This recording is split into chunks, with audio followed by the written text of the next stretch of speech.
as you all know, the ESPN era is coming to a close. 7 years of goodness as we move to Paramount Plus. This is the last potentially pay-per-view of all time. Yeah. Right? For the UFC. Pretty incredible stuff. Congratulations, So let's talk greatest moments of the ESPN era. RJ, we'll start with you, brother. So I cheated a little bit because I didn't do any Connor, because I feel like it'd be just all Connor. So I went UFC 261, Usman versus Masvidal. Remember, it came back from COVID in Florida. It'd been no crowds forever. It was just absolutely electric there. Number 2, Leon Edwards, headshot, dead. Changed his life forever. Changed how everyone looked at Leon forever. Made him become champion. And the number 1, Max Holloway KOing Justin Gaethje. 2 of the most, the best guys of the ESPN era at the pinnacle moment of the biggest show of the ESPN era. It's amazing. Agree. That should be on everybody's. Can you put up my list? I forgot it, but I know I have Gaethje, Holloway at number 1. So Adesanya revenge. I just remember being like, oh no, this is the end of Israel. Adesanya, Pereira's beating on him. And then that one big right hook sat him down. That was like a massive moment for Izzy. Probably his peak, right? Because then after that, he didn't get it back. And then Leon Edwards, shocks the world, headshot dead, Salt Lake City, easy. You know, obviously UFC 300, the whole card was amazing. I don't have the UFC returns in front of a crowd. I remember when we first came back from COVID in Jacksonville when no one was in the arena and we were sitting behind 3 shows, 7 days. We were sitting behind plexiglass. Crazy. And Justin Gaethje beats Tony Ferguson to become the interim champ. And Ngannou just destroyed Rosenstrike. Cejudo. That was crazy. And then Hamzat on Fight Island. Remember Hamzat on Fight Island? 2 fights, 1 week? It was like this guy went from someone that was debuting to a star immediately. Those moments for me, I'll never forget that for the rest of my life. All right, I got Khabib retiring at 29-0. That was just such a big moment. We've never seen it before. All the things he did in his career. You know, his dad passing away, his mom telling him that she doesn't want him to fight anymore. Him retiring on top after having a big win. And then I got Khabib versus Conor, UFC 229. Just all the build-up to that fight. That was Fox Sports. And okay. That was still Fox. Yeah, it's all right. Okay. No, keep going. That was a big moment. You're way better than Helly. Helly wouldn't have said that. Jesus Christ. All right, well, thanks for keeping me on track. But yeah, those are the 2 that we're going to focus on.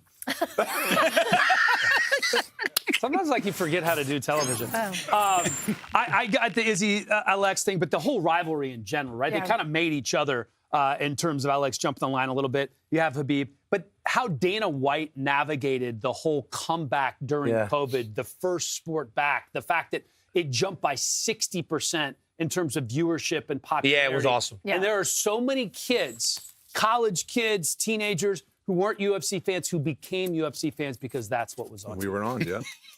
What is Daniel doing? Little kiss up, little kiss up. Hey, he tried to kiss up to go past 29. He did it too. Well, I'm a kiss up too because Fight Island was crazy. It was awesome. I mean, I thought we were going to rent a cruise ship. That's what I thought we were doing. Do you remember when they showed up and they were like testing us on Fight Island? It Insane. was crazy. And then the one that's different than everybody else is 257 for me.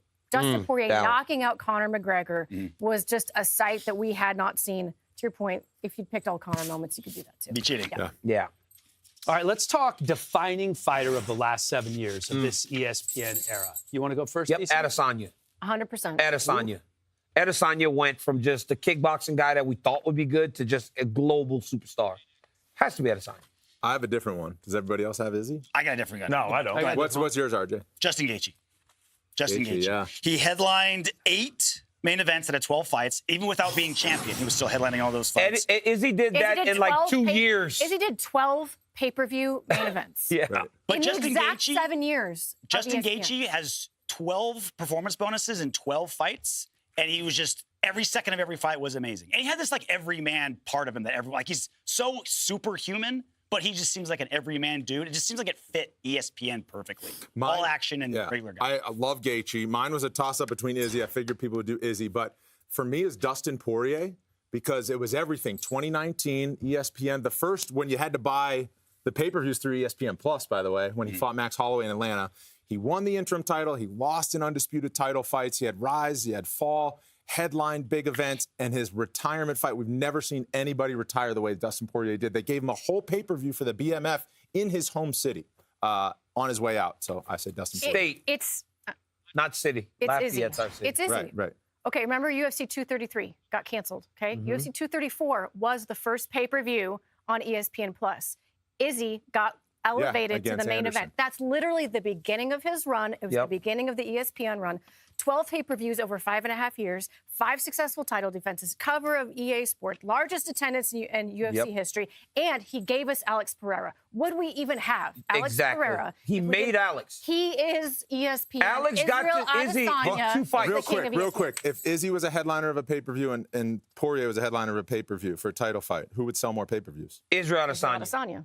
I kind of disagree with that. Adesanya, absolutely. How many times? I disagree with that. How I many have a times? question. Yeah. I have a question.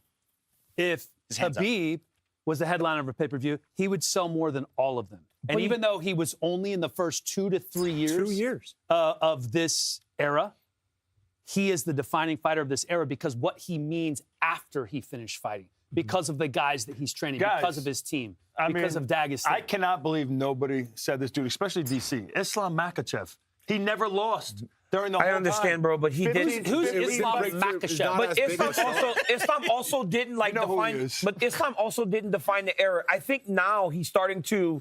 Islam has the opportunity, if he stays long enough, to define the paramount era as we go forward. Because right now he's a star going in to the new era. He's already accomplished more. He has more title wins than Khabib. I understand. So but that all what are we started. doing? It started later, bro. It did. It wasn't. It was like enough 2 years now of the overarching. Yeah, he was era. a main event against Thiago Moises. Everybody during this era. How many times did Islam, Izzy, whoever beat DC in golf though?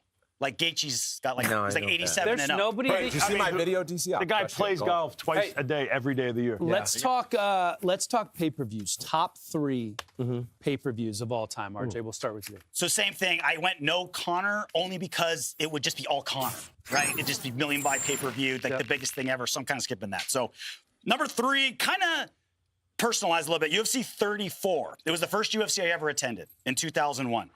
We scalped tickets for $20. We were like 12 rows back then. Anyway, it was Randy Couture, Pedro Hizzo 2. That was when Matt Hughes power-bombed Carlos Newton.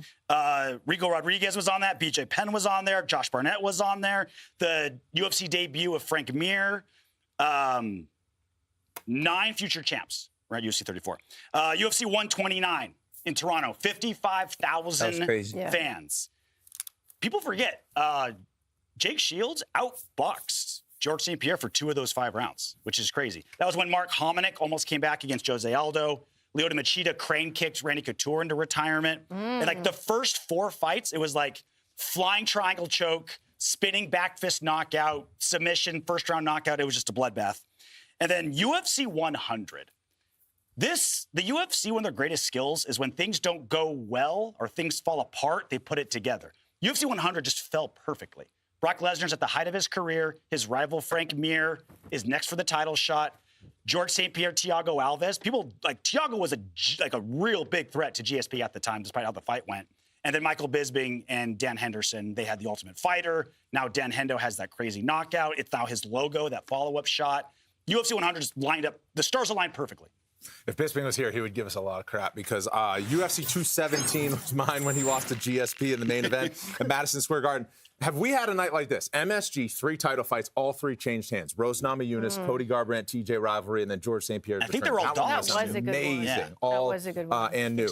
Usman, Masvidal 2, UFC 261. That was the first one back with fans in Jacksonville. There's never been a crowd like that. That was unbelievable. And then UFC 281, Izzy loses to Pereira in the 5th round. All 5 of those fights on the main card of that pay-per-view were finishes. Zhang Weili defended her belt. There's some crazy fights. I can't remember off the top of my head, but all 5 finishes and at MSG, crazy. I'm going just 100, 200, 300. The Centennial cards. Every single time we roll out one of these, it's just nuts. And they're former champions, championships, fights that matter all across. I mean, UFC 300 had 2 champions fighting to open the night.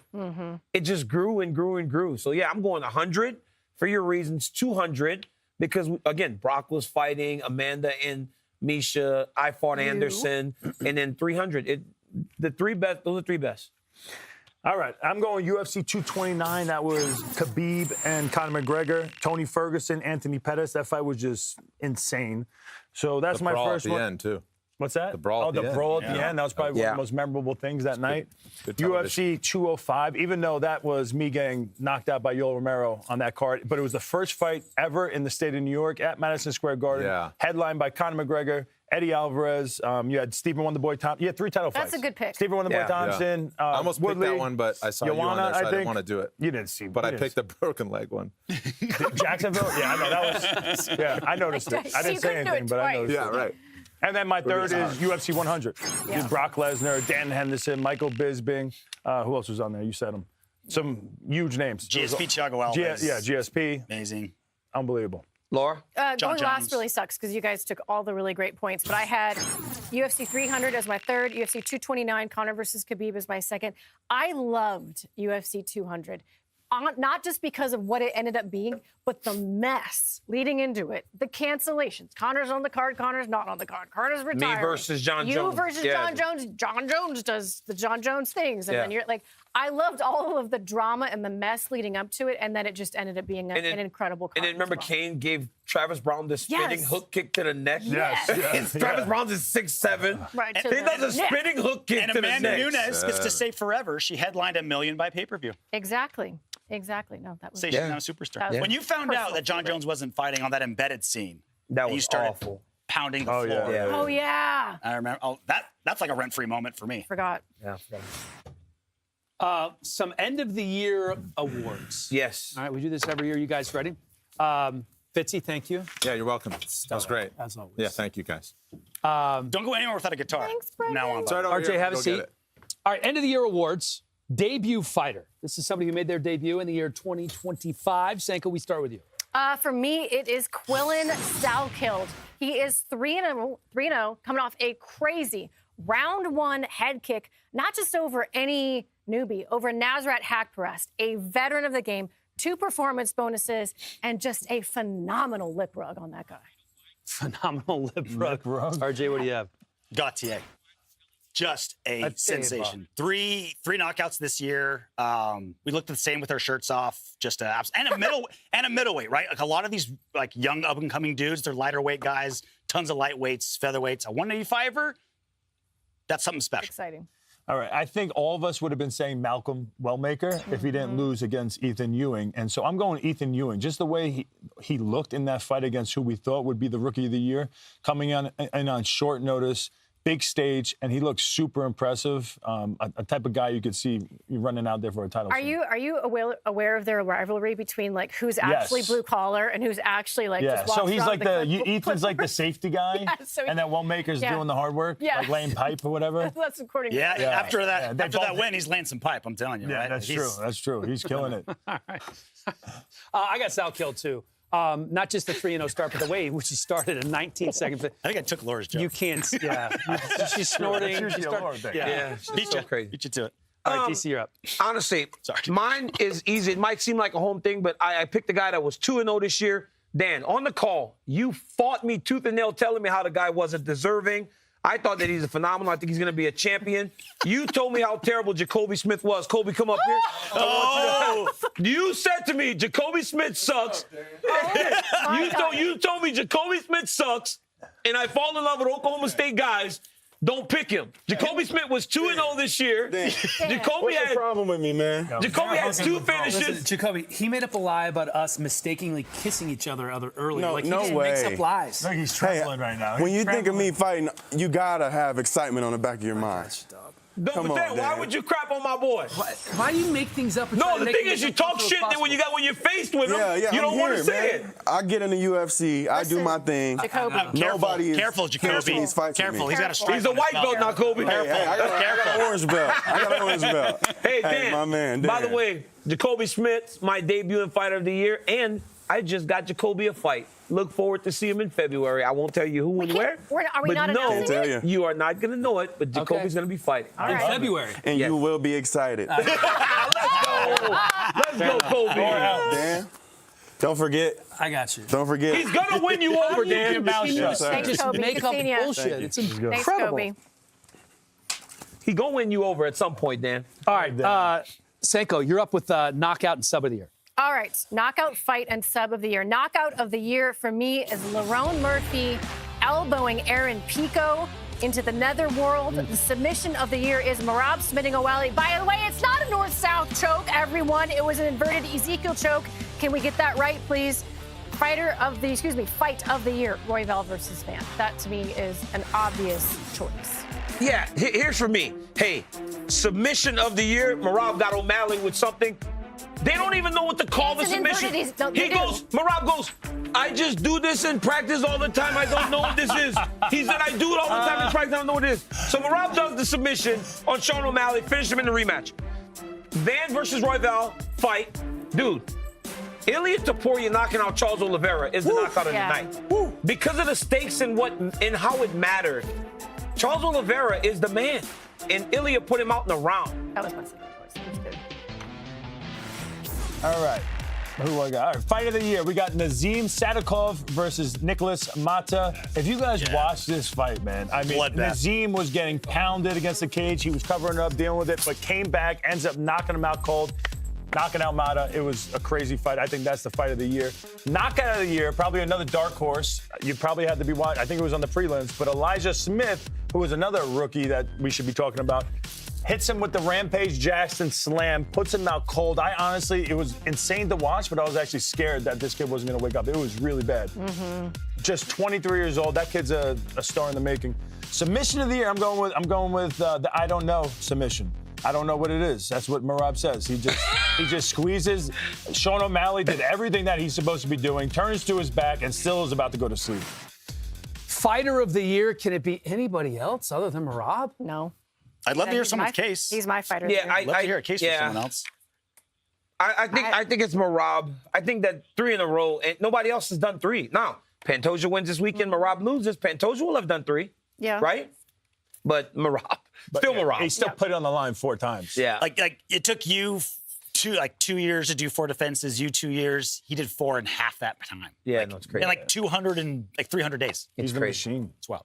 It's incredible. It's incredible. How about a bold prediction, Senko? I'm going to get major heat for this, but I am going to manifest, okay? It's not that I think it's likely, but I'm going to manifest Conor McGregor headlining the White House card. Yeah, go ahead. I see that. Bold. Is it? Bold. I think that's the biggest superstar ever on the biggest card That's like ever. 5 exclamation points after a sentence. No. But shocking. It's bold in that everybody's doubting whether he's going to come back, and he will. And everybody's like, well, but it wouldn't be for a title. so how Laura would you not do actually title? went to Mexico and found themselves story. You bought it. I do, actually. Laura. I do like you using your powers for good, though, to manifest, because that's what I did. I did the same thing. I bleed red, white, and blue. Absolute American. And the fact that we don't have really a lot of champions, no male champions, we're not counting Merab. We love... Why not? Because he says he's more Georgian. Do we What count the flag French is. fighters when they're from a different country? Marab and said his migrate to home is France? Georgia. His He home just is said that. today. It's Georgia. He's an American citizen. But all right, Yeah, that's fine. Go ahead. Not one Kayla Harrison. American champion will defend their belt in 2026. Kayla Harrison. Successfully. Amanda. Okay, so you got her. So Amanda. I don't think Mackenzie I don't like Dern. Mackenzie's chances. I do like Gaethje's chances against Patty, but I think whoever the number 1 contender will be is going to be a handful for Justin Gaethje. Or Ilia. It's Ilia. They have to go fight Ilia. Right? BMF belt doesn't count. Okay. Okay. All right. So And I'm using my powers for good because I want to be wrong. You go But or I'm going? America I isn't don't set know. up well right now. No, we aren't. We aren't No, set up well. Gaethje, I think Gaethje beats Patty but doesn't defend. I said no American will defend successfully their belt. Okay. Oh, okay. All right, who's next? USA. Gable Stevenson. Stevenson. That's Stevenson. Oh, you're worse than me. Gable Stevenson Yeah. will be a top. Can you please say He's a Ilya's big last fan. name? What's The Ilya's? Puria. Yeah. Puria. All right, shut up. Hey. Gable will be a top 10 Puria. heavyweight by the end of the year in the UFC. But dude, he's only got 2 fights. Well, he'll get one more. They'll give him a contract. He's not going to have to go through Contender Series. He's going to have 3 fights in 1 year. That 3rd fight will be against It the is top 10 guy. heavyweight. It's heavyweight. It is I heavyweight. actually like that. I actually could see him. I could see him beating some guys in the top 15 already, right? just with his wrestling. bro. Right. Yeah. So that's a great prediction. And he looked nasty. All right, here's mine. Here's mine. Juria. You remember You remember that like time when they had these long reigning champions and how we have them? There's not going to be many people lose their belt next year. Less than 3. I think of the champions we have today, less than 3 will not be champion next year. RJ, you want to walk through who might lose their belt next year if you have to choose? Kayla Amanda's a tough. Okay, that's one. A tough one. What if Zhang Weili goes back down against Mackenzie Dern? Are you picking Zhang? Yes. That's 2. That's 2. Give me another one. They say Volk's about to retire, right? I think Cyril Gane Aspinall is a lot closer than people think. I do. Especially But that's still just 3. That's 3. So then you think Volk will still have his belt by the end of next year? Here's a kind of a crappy one. I think there's a good chance Chimaev gets stripped because he may not fight. No, that's See, I never took that into consideration. And they came out with that statement. Like, Yeah. just Oh, like, really? Is that a they thing? shot across the bow. Weidman? Jeez. All right, mine is... Islam's got his hands full at 170. So with everything going on at heavyweight, speaking of Tom Aspinall and Cyril Gane, I think we have Alex Pereira fighting John Jones at the White House. That's my bold prediction. Alex Pereira wants it.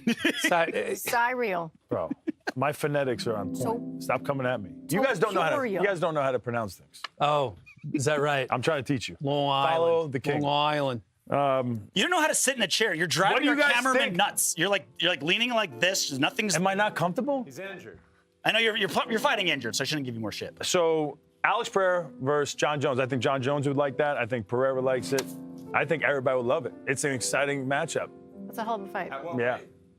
Yeah. At what weight? Heavyweight. He goes up to heavyweight. All right. Everybody good? Yeah. That was fun. How about a little message from our friends at DraftKings while we take a minute to set up for our final game of the show?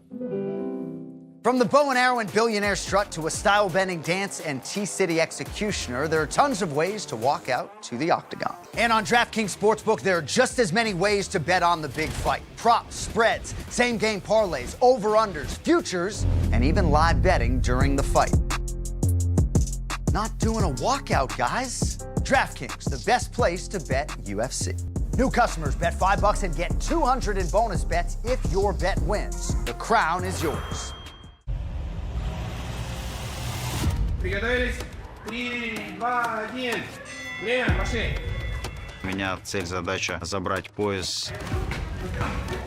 На UFC 323 я хочу его победить, я хочу нанести ему урон. Встал. И нокаутировать, досрочно выиграть и реваншироваться, так сказать. This guy is not done. This guy is an assassin. I want to do rematch with Merab. Let's get it. If we can get to the legs first, let's go there, and then we'll come up. 1, 2, 3.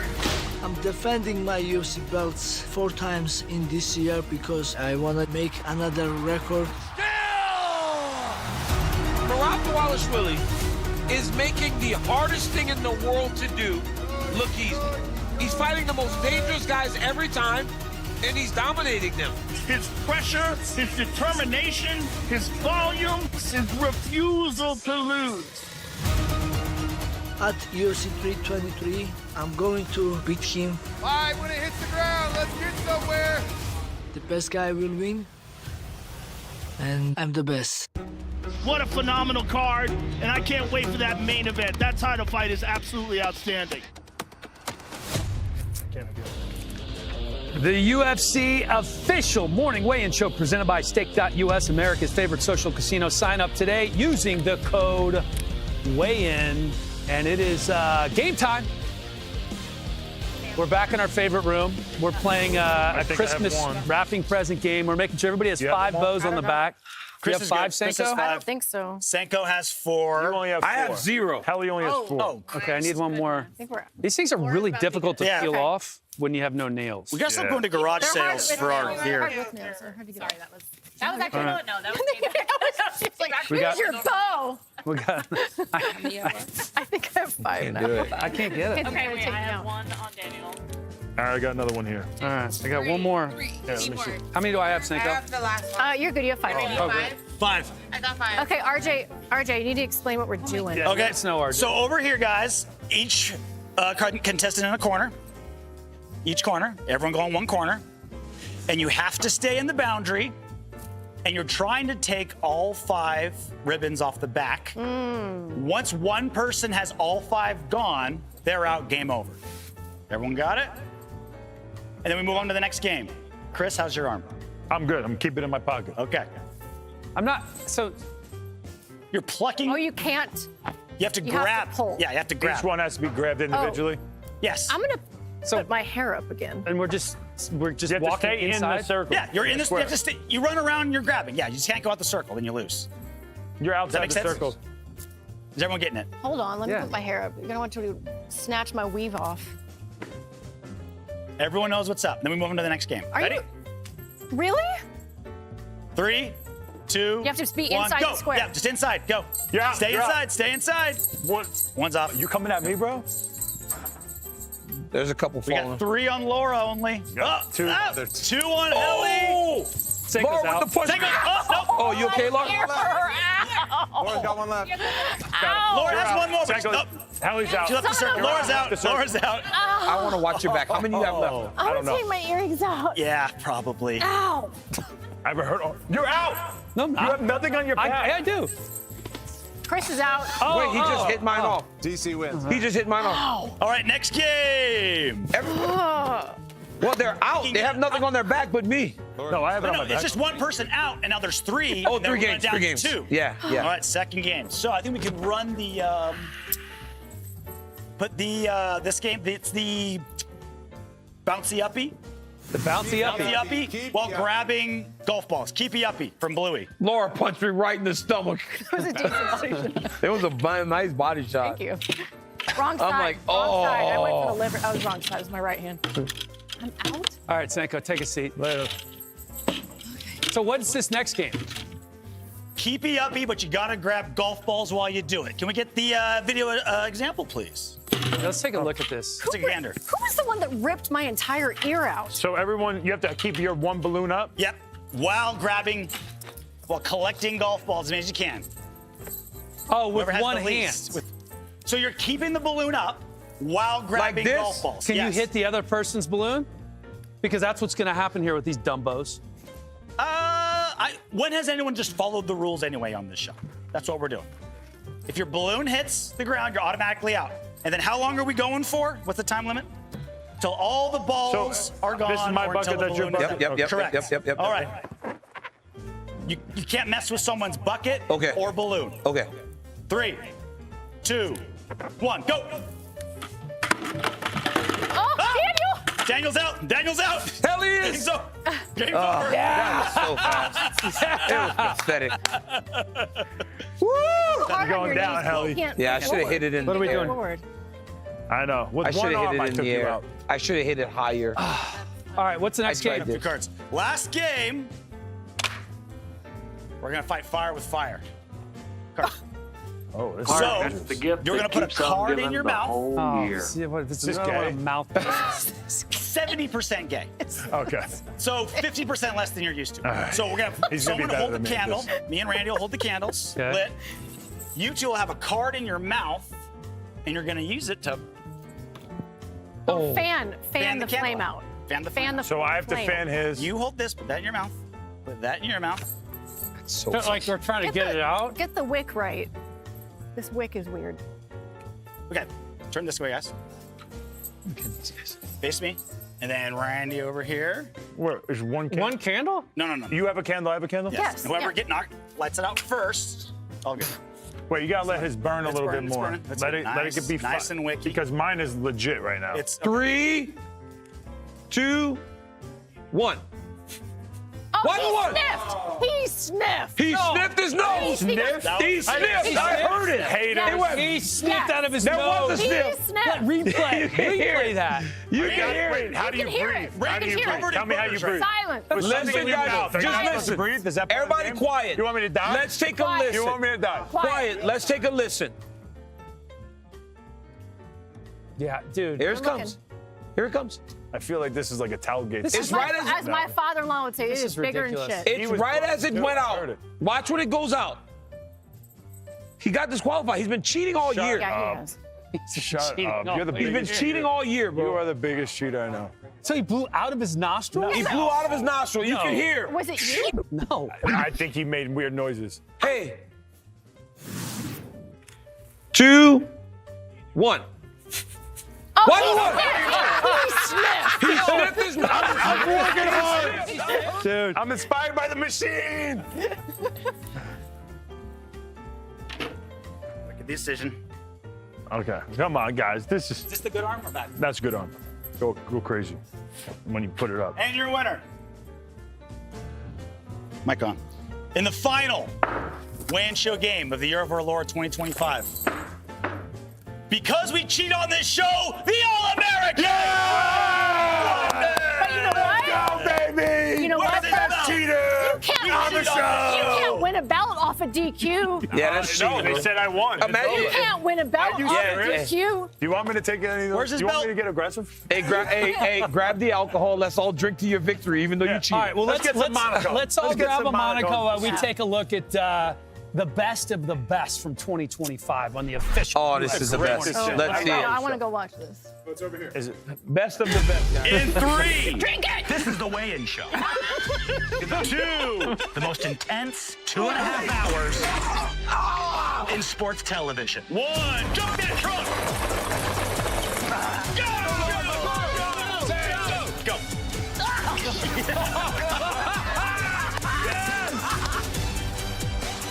This is crazy. You are a horrible dancer. I told you. You literally dance like I would expect you to dance.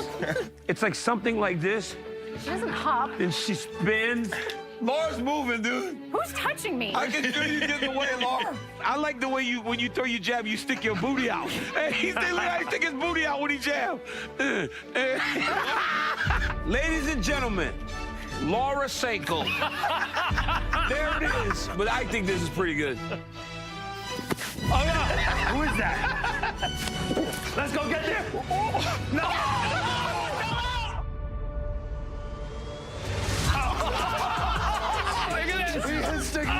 Oh, look at you. DC, get the tables! Grab it. Grab it, Mike. Grab it, Mike. Right.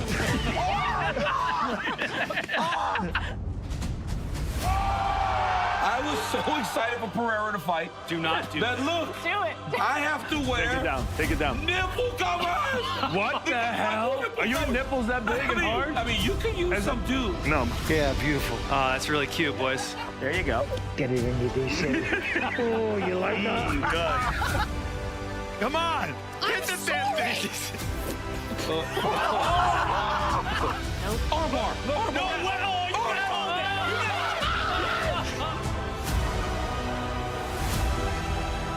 That was awesome.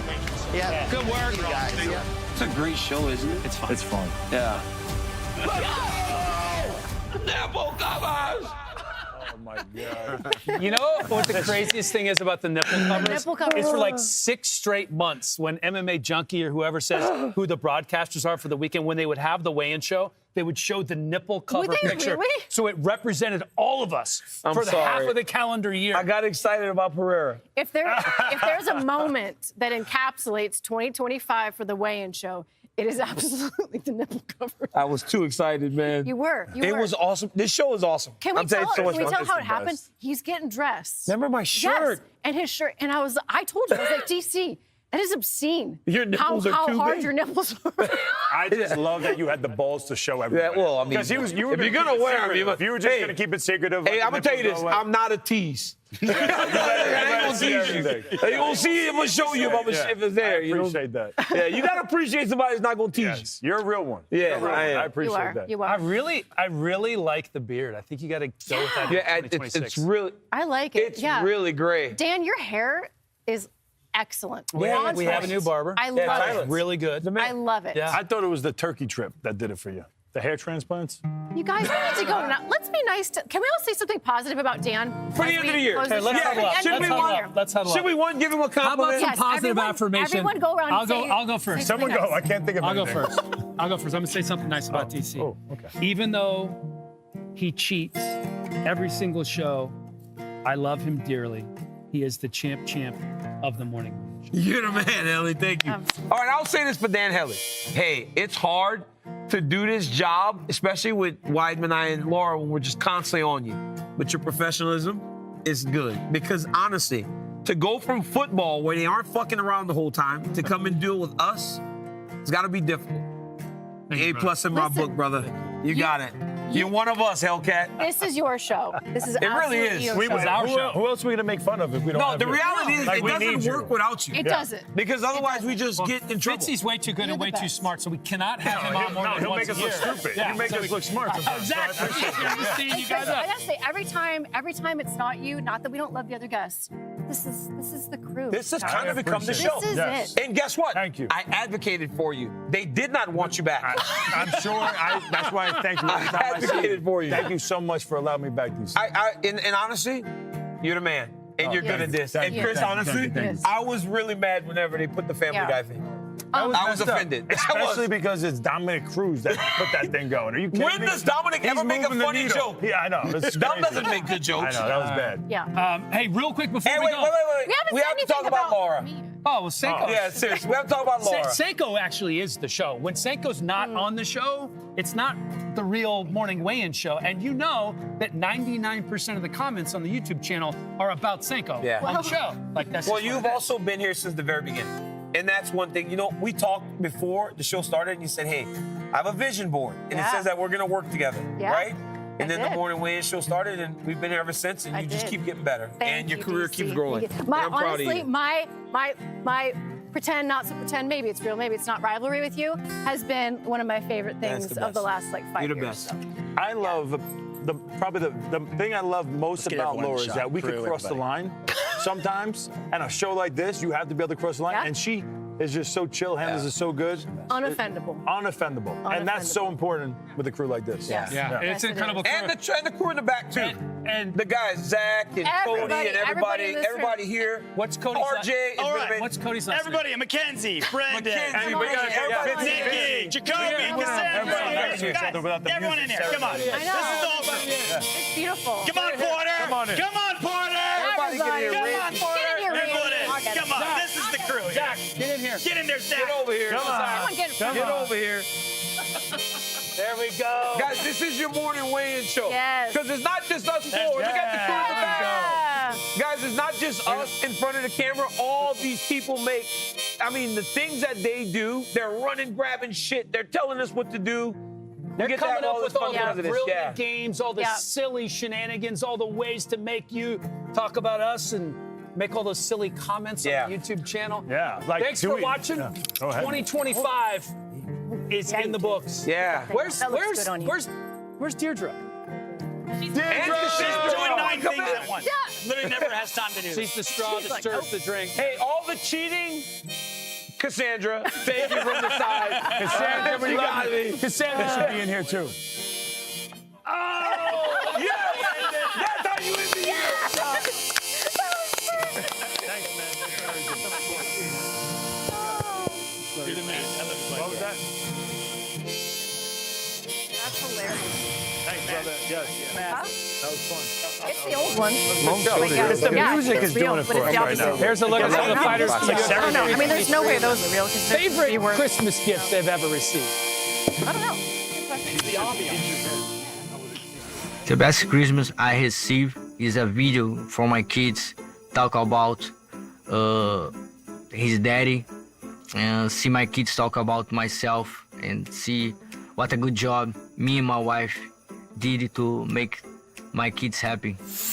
My favorite Christmas gift that I ever received was probably my DJ board because it kickstarted my love for producing electronic music. The greatest Christmas gift that I've ever received was just being with family. You know, coming from humble beginnings, but yet being together as a family and having enough to have food was the greatest gift that we had for Christmas.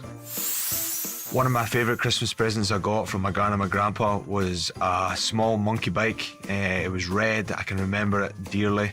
It was one of my favourite things. I used to ride it every single week.